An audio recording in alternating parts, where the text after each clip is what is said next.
नमस्कार, बहुत स्वागत है आपका मीन राशि। शनिदेव की साढ़े साती चल रही है प्रथम चरण।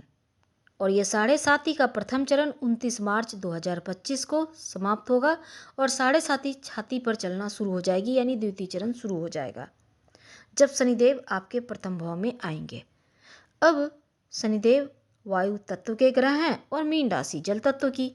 अब यहाँ पर जब शनिदेव आएंगे तो उथल पुथल तो मचेगा, पर आपके अभी वर्तमान में कुंभ राशि यानी 12वें स्थान में बैठे हैं, तो 12वें स्थान से निकलकर जब आपके प्रथम भाव में आएंगे उस मध्य आपकी लाइफ में बहुत बड़ा परिवर्तन होने जा रहा है। वो परिवर्तन क्या होगा, क्या मिलेगा वरदान, आज हम यही जानेंगे। चलिए वीडियो के अंत तक बने रहिए।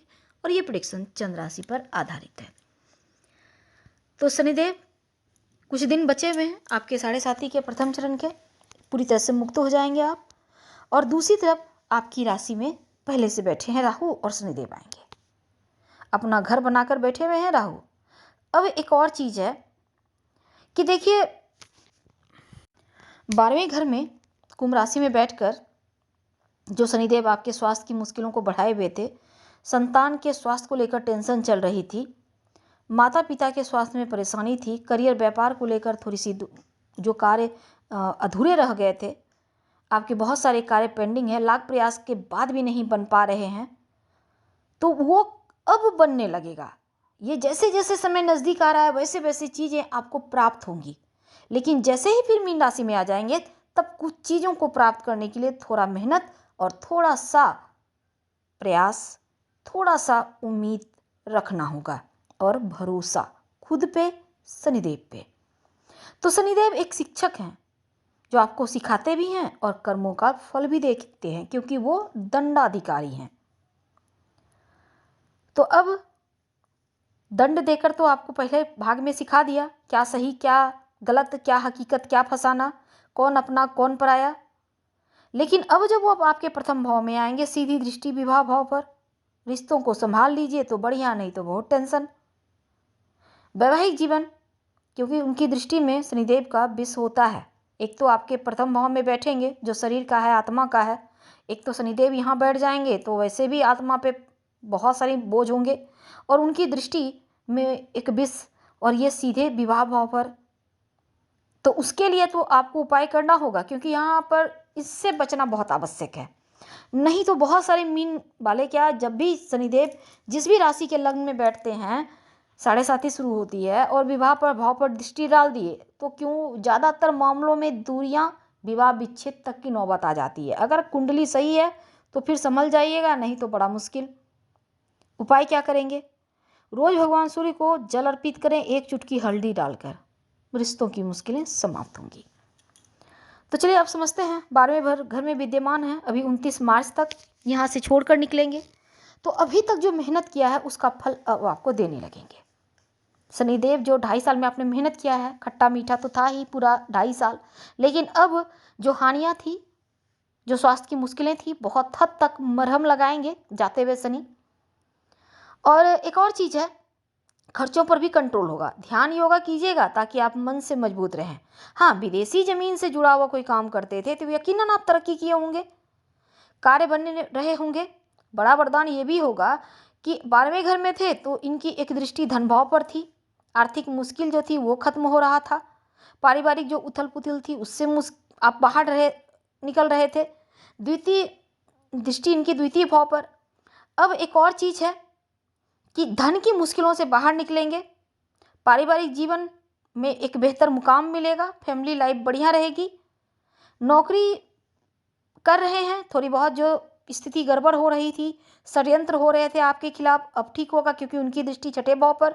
अब छठा भाव रोग चोट ऋण कर्जे शत्रु का है, तो अब यहाँ से जब छठे भाव पर देखेंगे तो नौकरी के मामलों में जो मुश्किलें थी, अब वो सब आपके प्रथम भाव में बैठकर उनकी दृष्टि सप्तम भाव पर, तो सफलता मिलेगी, शत्रु दबे रहेंगे, मुश्किलें कम होंगी, आपने जो मेहनत किया है उसका फल मिलेगा। और एक और चीज़ है कि ये मत भूलिएगा कि शनिदेव आपके इनकम के भी स्वामी हैं, यानी कि लाभ के सोर्स जितने भी हैं आपके जीवन में वो शनिदेव के जरिए हैं। पिछले समय का जो भाग्य उन्नति में बाधा थी वो अब आपको प्राप्त होगा। मान के चलिए जो भी कार्य आपका अधूरा रह गया था वो पूरा होगा, विलंब करवाएंगे लेकिन पूरा करेंगे। और कछुए की सवारी है ना शनिदेव की, तो धीरे चलते हैं पर पहुंचेंगे लक्ष्य तक ही। शनिदेव जो है ना वो एक गारंटर और गार्जियन की तरह होते हैं। जो आप मेहनत कर रहे हैं उसका फल आपको देंगे ही देंगे। अब रातों रात बड़ा चमत्कार शनिदेव नहीं देते, बल्कि धीरे धीरे कर्म का फल देते हैं। हाँ, राहु के साथ मिलकर भले ही यहाँ पर आपको छप्पड़ पार सफलता देंगे, क्योंकि राहु इच्छाओं को भड़काएगा, आप मेहनत करेंगे फिर सब कुछ प्राप्त हो जाएगा एकदम से चमत्कार। सारी दुनिया देखेगी आपका जलवा। अब 29 मार्च 2025 वो दिन है जब इतिहास लिखा जाएगा मीन राशि वालों के जीवन का। ये कह सकते हैं कि मीन राशि में जब शनिदेव आएंगे, 7.5 का दूसरा चरण शुरू हो जाएगा। चंद्रमा के ऊपर से शनिदेव का प्रभाव होगा, विषयोग भी बनेगा और यहाँ पर मित्रता भी नहीं है। मीन राशि के स्वामी देव गुरु और शनिदेव में थोड़ी मानसिक अशांति तो देंगे, स्वास्थ्य की मुश्किलें भी देंगे। अपने स्वास्थ्य का ध्यान रखिएगा तो अच्छा रहेगा, खासकर अपने पेट का ख्याल रखें। जो 10वीं दृष्टि है करियर के भाव पर, अगला जो 2.5 साल है लक्ष्य तक जरूर पहुँचेंगे। प्रयास करते रहें, प्रयास का फल मिलेगा, कर्म का फल मिलेगा। अब एक और चीज़ है कि जिस काम को आप बार बार कर रहे थे, अभी तक सफलताएं नहीं मिल रही थी, अब वो मिलेगा। अब रिजल्ट खुलकर निखर कर सामने आएंगे। बिजनेस में जो प्रॉब्लम थी अब वो समाप्त होगा। शनिदेव की दृष्टि 7वें भाव पर है। नया जैसे कि आप पार्टनरशिप में काम करते हैं, कोई नया डील हो सकता है। नए पार्टनरशिप में मत जाइएगा, लेकिन पुराना है तो अच्छा है। शनिदेव की दृष्टि 7वें पर है। नया पार्टनर भी प्राप्त होने के योग हैं, आप सोच समझ कर आगे बढ़ सकते हैं। कुल मिलाकर शनिदेव का जो दूसरा फेज़ है आपके लिए उतना कष्टकारी नहीं होगा जितना पहला फेज़ था। तो छाती पर चलना बहुत टेंशन की बात नहीं होगी, ये आपके लिए बहुत हद तक सुकून देगा। क्या करेंगे? शनिवार के दिन नॉन वेज अल्कोहल से दूर रहें, हो सके तो सात्विक भोजन करें। और शनिवार के दिन शाम के समय अगर आसपास कहीं पीपल का पेड़ हो तो एक सरसों के तेल का दिया जला दीजिएगा। और एक और चीज़ है कि शनिदेव का वरदान क्या मिलेगा। देखिए, आपकी लाइफ में जो मुश्किलें थी वो कम होगा। जो आप लाख प्रयास के बाद भी जो चीज़ें आपको प्राप्त नहीं हो रही थी वो मिलेगा। लाइफ में शुभता बढ़ेगी। धर्म कार्य कीजिएगा, दान दीजिएगा, इतना सब कुछ होगा कि आप दान दीजिएगा। शनिदेव की कृपा से आपको एक अच्छी सफलता मिलेगी। जो विद्यार्थी हैं पढ़ाई लिखाई के मामलों में तो बढ़िया है, साथ ही अच्छी जगह एडमिशन हो सकता है। प्रेम जीवन सुकून देगा। कुल मिलाकर समय ठीक रहेगा।